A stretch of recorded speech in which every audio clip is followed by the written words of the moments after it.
સર્વને મારા જય શ્રી કૃષ્ણ. આપ સર્વેનું મારી યુટ્યુબ ચેનલમાં હાર્દિક સ્વાગત છે.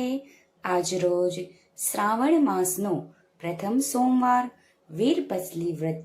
આજે આપણે વીરપસલી વ્રત કેવી રીતે કરવું, વ્રતની કથા શ્રવણ કરીશું, તો વિડીયોને અંત સુધી જરૂરથી નિહાળજો. શ્રાવણ માસના પહેલા રવિવારે આ વ્રતનો પ્રારંભ થાય છે અને બીજા રવિવારે વ્રત પૂર્ણ થાય છે. આજે બહેન ભાઈને ત્યાં જમે, ભાઈ બહેનને યથાશક્તિ ભેટ આપી રાજી કરે. વ્રત કેવી રીતે કરવું તેની વિધિ સાંભળીએ તો વીરપસલી વ્રતમાં દોરાની 8 શેરો લઈ અને તેની 8 ગાંઠો વાળવાની અને 8 દિવસ રોજ સવાર અને સાંજે ધૂપ દેવાનો. ધૂપ દીધા પછી જ જમી શકાય. ભાઈ ખોબો ભરી અને જે અનાજ આપે તે રાંધી અને બેને ખાવાનું. 8 દિવસ થાય એટલે દોરો પીપળે બાંધી દેવાનો. હવે આપણે વીરપસલી વ્રતની કથા સાંભળીએ તે પહેલાં જો તમે ચેનલમાં નવા હોય અને ચેનલને હજુ સુધી સબસ્ક્રાઈબ ના કરી હોય તો જલ્દીથી કરી દેજો.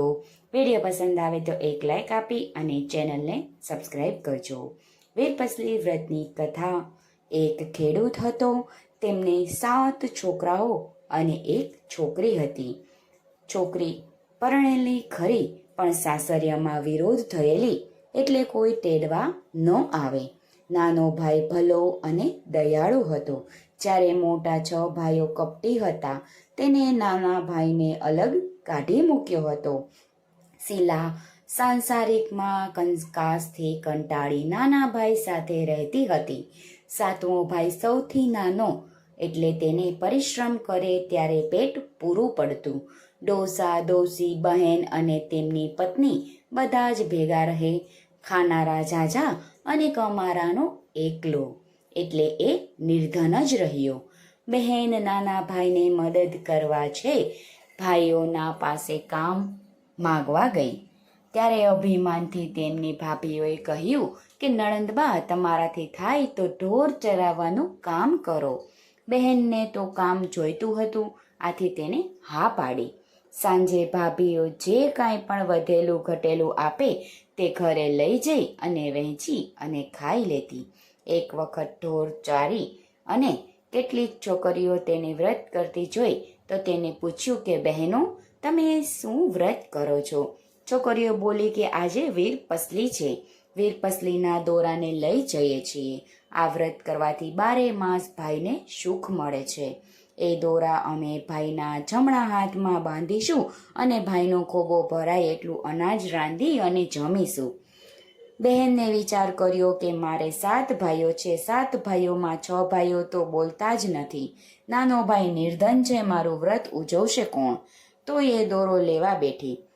છોકરીઓ પોતાના લુગડામાંથી 8 ટુકડા કાઢી અને ગાંઠો વાળી અને દોરી લઈ આવી અને 8 દિવસ સુધી નાહી ધોઈને દોરાને ધૂપ દીધો.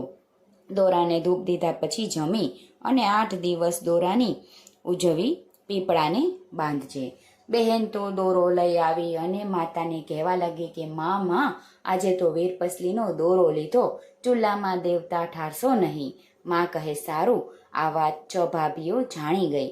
ભાભીઓના મનમાં તો ઝેર ભરેલું હતું. એ તો ચૂપચાપ આવી અને ચૂલામાં પાણી રેડી ગઈ અને દેવતા ઠરી ગયા. બહેન તો નદીએથી નાહીને આવી, દોરાને ધૂપ દેવા ગઈ. ત્યાં જુએ તો ચૂલામાં પાણી જ નહીં. એને થયું કે અવશ્ય આ ભાભીઓના જ કામ છે. એ પછી તો તે હંમેશા સીમમાં દેવતા લઈ અને સીમમાં જ જઈ અને દોરાને ધૂપ દેતી. ગાય માતાને વાત સાંભળી. એમ કરતાં કરતાં 8 દિવસ પૂરા થયા. આજે વીરપસલીનું ઉજવણું કરવાનું હતું એટલે તેને માને કહ્યું કે માં, આજે તો મારે વ્રતનું ઉજવણું છે.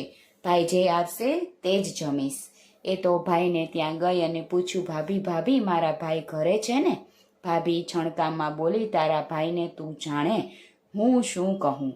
બહેન તો ત્યાંથી ચાલી નીકળી. બીજા ભાઈને ઘરે ગઈ, ત્રીજા ભાઈને ઘરે ગઈ. એમ કરતાં 6થા ભાઈના બારણે આવી અને છેવટે નાના ભાઈને ત્યાં આવી અને ધ્રુસકે રડવા લાગી.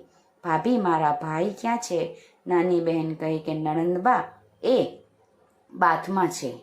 માથે હાથ ફેરવી અને કહ્યું કે બહેન, હું જાણતી હતી કે મોટેરા તો બોલશે જ નહીં, પણ બહેન કહ્યું કે તમારા ભાઈ હમણાં જ ખેતરે ગયા છે, માંડ પાદરે પહોંચ્યા હશે. બહેન ત્યાંથી દોડી ચાલી પાદરે જઈ અને જુએ તો ભાઈ તો ઘણા જ છેટે દેખાય. એણે સાદ પાડી, ભાઈ ભાઈ. વીર પસલી ભાઈ તો ખેતર પાસે પહોંચેલો બહેનનો સાદ સાંભળીને ઊભો રહ્યો. બહેનની વાત સાંભળીને બોલ્યો કે અરે બહેન, હું તો તને શું આપું, મારી પાસે તો શું છે. ભાઈ, તમે જે આપશો તે હું 1.25 લાખનું ગણી અને લઈશ, બહેન બોલી. ભાઈએ કહ્યું કે તો બહેન બી માટે લીધેલા 1.25 શેર કોદરા આપ્યા, એક માટીનું ઢેફું આપ્યું અને પછેડીથી છોડીઓની એક સિક્કો આપ્યો. બહેનને કોદરાને ઘઉં માની લીધા અને ઢેફાને ગોળ માની લીધો અને પૈસાને સોનાનું નાણું માની લીધું. એ તો રાજી થતી ઘરે ભળી નીકળી. ઘરે આવીને જુએ તો એનો વર તેડવા આવેલો. કોઈ દાડે નહીં ને આજે તેડવાનું ક્યાંથી સૂઝ્યું? એ તો વ્રતનું ફળ છે. જમાઈ બોલ્યા, હું તો તેડવા આવ્યો છું, આજને આજ મોકલજો, હું તેડીને જ જઈશ. સાસુ કહે, એવી ઉતાવળ શી છે? ઘણા દાડે આવ્યા છો તો આજનો દાડો અહીં રહી જાઓ, કાલે જજો. જમાઈએ હઠ પકડી, ના, હું તો આજે જ તેડીને લઈ જઈશ. સાસુએ દીકરીને વડાવવાની ગોઠવણી કરવી. ઘરમાં જોયું તો દીકરીને આપવા જેવું કંઈ જ ન મળ્યું. છેવટે ભાભીઓએ ઢીંચણ કરવાનું મન થયું. એમની ચિથરા સાવરણી, જૂની ઈંઢોણી અને કપડાના ડૂચાનું પોટલું વાળી અને નણંદના માથે ચડાવ્યું. ડોશી દીકરીને જમાઈ સાથે વડાવી ઘરે આવી. ત્યાં ડોશીને થયું કે દેવતા વિનાની દીકરી દોરાને ધૂપ ક્યાંથી દેશે? દોરાને ધૂપ નહીં દેવાય તો દીકરી ભૂખીને તરસી રહેશે. એ તો હાથમાં દેવતા લઈ અને દોડતી ગઈ અને સાદ દેવા લાગી, દીકરી દીકરી દેવતા તો લેતી જા. વર કહે, તમારા માં કંઈ નહીં દે, દેવતા આપવા કેમ આવ્યા છો? વહુ કહે, રૂડા પ્રતાપ એ દેવતાનો કે તમે નહોતા તેડાવતા અને તમે તેડી આવો. આજે મારા વ્રતનું ઉજવણું છે.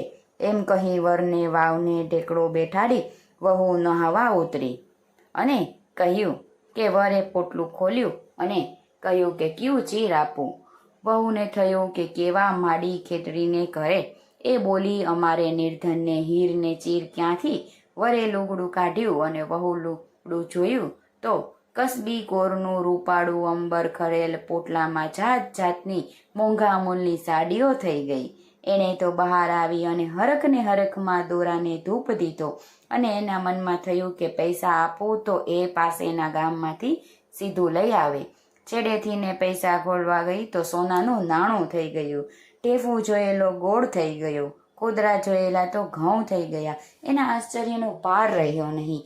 કોદરા જોઈ તો ઘઉં થઈ ગયા છે, એના આશ્ચર્યનો પાર નથી. એને સોનાનું નાણું આપી પોતાના સ્વામીને સીધું લેવા મોકલ્યા. ત્યાં તો વાવની પાસે મોટી હવેલી થઈ ગઈ. સીધું લઈને વર આવ્યા. વહુને 7મા માળના ઝરૂખામાં બેઠાડી અને તેને નહાવા લાગી. વર તો ધીમે ધીમે મેડીએ ચાલ્યા. બંને જણે પેટ ભરી વાતો કરી. વહુએ રસોઈ કરવા માંડી, પણ જ્યાં ખોદે ત્યાં સોનું જ નીકળે. તેને ધરતી માતાને પ્રાર્થના કરી, હે ધરતી માતા, એકલા સોનાને હું શું કરું? થોડી ભોંય ઉઘાડી આપો. ત્યાં તો ચૂલો થાય એટલી ધરતી ઉઘાડી થઈ ગઈ. વહુએ રસોઈ કરી. બંને જણા જમવા બેઠા. જમી પરવારી અને વાત વળતા ત્યાં જ રહેવાનો નિશ્ચય કર્યો. એમને તો ખેતીવાડી, વાવણ, વેપાર ચાલવા માંડ્યા. થોડા વર્ષો વીત્યા ને વહુના પિયરમાં દુકાળ પડ્યો. 6 ભાઈઓ ભિખારી થઈ ગયા. ડોસો ડોસી 7 દીકરા અને 7 વહુઓ પેટ્યા માટે પરગામ જવા નીકળ્યા. બધા જ ચાલતા ચાલતા દીકરીની હવેલીએ આવ્યા. મોટી હવેલી જોઈ અને કામનું પૂછવા લાગ્યા. 7મે માળેથી દીકરીએ પોતાના ભાઈઓને અને મા બાપને ઓળખ્યા અને તેમને પોતાને ત્યાં રાખ્યા. 6 ભાઈઓ અને 6 ભાભીઓને વેતરાનું કામ સોંપ્યું. તગારા, કોદરા અને ઈંઢોણી આપ્યા. નાના ભાઈને અને નાની ભાભીને કશું કામ કરવાનું નહીં અને 2 વાર જમવાનું. ડોસા ડોસી છોકરા રાખે અને પ્રભુ ભજન કરે. એક દિવસ બધા જ સાથે જમવા બેઠા. બહેને 6 ભાઈઓની થાળીઓમાં સોનાના ટુકડા મૂક્યા. 6 ભાઈઓની થાળીમાં રૂપાના ટુકડા મૂક્યા અને નાના ભાઈને લાપસી પીરસી. 6 ભાઈઓ એની ભાભીને જુએ તો બહેનને દીઠા અને તેમની આંખ ઉઘડી. પોતાની બહેનને દુઃખ દેવા બદલ બધા જ પસ્તાવો કરવા લાગ્યા. એમની આંખમાંથી પાણી વહેવા લાગ્યા. બહેનને દયા આવી. બધા ભાઈઓને એક એક ઘર આપ્યા અને ભાભીઓને પણ જે કાંઈ જોઈતું હતું તે બધું આપ્યું. બધા આનંદમાં રહેવા લાગ્યું. જેવું બહેનને વીરપ્રસવીનું વ્રત ફળ્યું છે તેવું દર કોઈ બહેન વીરપ્રસવી વ્રત કરનારને ફળજો તેવી પ્રભુને પ્રાર્થના કરીએ. બધાને મારા જય શ્રી કૃષ્ણ.